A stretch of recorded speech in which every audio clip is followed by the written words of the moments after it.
Good morning বন্ধুরা, কেমন আছো তোমরা সবাই? আশা করি ভালো আছো। তো সকাল হয়েছে, সকালে উঠে বাইরে একটু বেরিয়েছিলাম। বাইরের আকাশটা দেখলাম, মনটা বেশ ভালো লাগলো। আসলে সকালে উঠে বাইরে হাঁটলে বেশ ভালোই লাগে।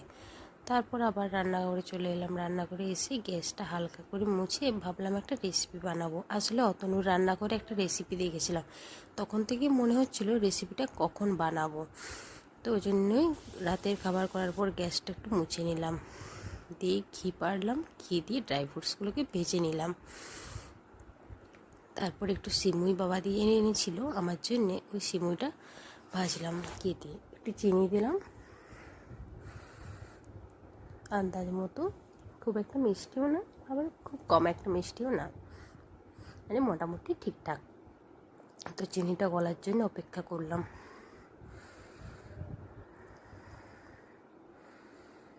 আর এদিকে ভাবছি কত তাড়াতাড়ি রান্নাটা শেষ হবে, কারণ বেটু ঘুমাচ্ছে। আর বেটু উঠে গেলে তো আমি প্রায় রান্নাটা করতেই পারবো না। কিন্তু আমার এত ইচ্ছে করছিল, মনে হচ্ছিল কখন সকাল হবে আর কখন এই রেসিপিটা করব। কাল রাতে রেসিপিটা দেখেছিলাম।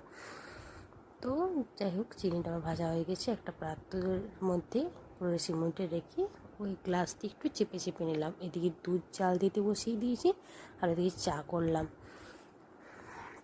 আর এখানে গুঁড়ো দুধ দিলাম, কতগুলো পাউরুটি ছিল এতে। তো সমস্ত রকমের মোটামুটি উপকরণগুলো ছিল আমার কাছে। তো উপকরণগুলো যখন ছিল, তো জন্য ভাবলাম যে শুরুই করা যাক। আর একটু চিনি দিয়ে দিলাম এই দুধের মধ্যে। আর ওদিকে পাউরুটিগুলো টুকরো টুকরো করবো।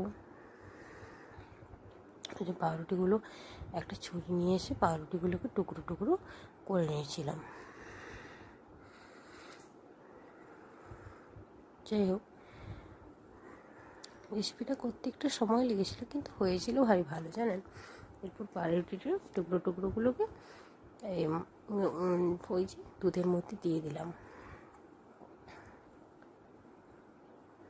তারপর ভালোভাবে নাড়াচাড়া করলাম। আর ওদিকে একটা মানে গ্যাসের কড়াইয়ে চিনি গলতে দিলাম। চিনিটা মানে একটু হাই হিটেই গলাতে হবে, নাহলে ওই লাল লাল কালারটা আসবে না। যাই হোক, এই দেখো হয়েই গেল প্রায়। তারপরে সিমুইটার উপরে গরম গরম ঢেলে দিলাম। দেখছো, দিয়ে একটু ট্যাপ ট্যাপ করে নিলাম। যদি ফাঁকা টাকা কিছু থাকে তখন আরও অসুবিধা হবে। এবার সিমুইটা দিয়ে দিলাম, ভাজা সিমুইটা আধটা দিয়েছিলাম তখন গরম অবস্থায়, গ্লাস দিয়ে চিপে তারপরে দিয়ে দিলাম, দিয়ে উপরে ড্রাই ফ্রুটস দিয়ে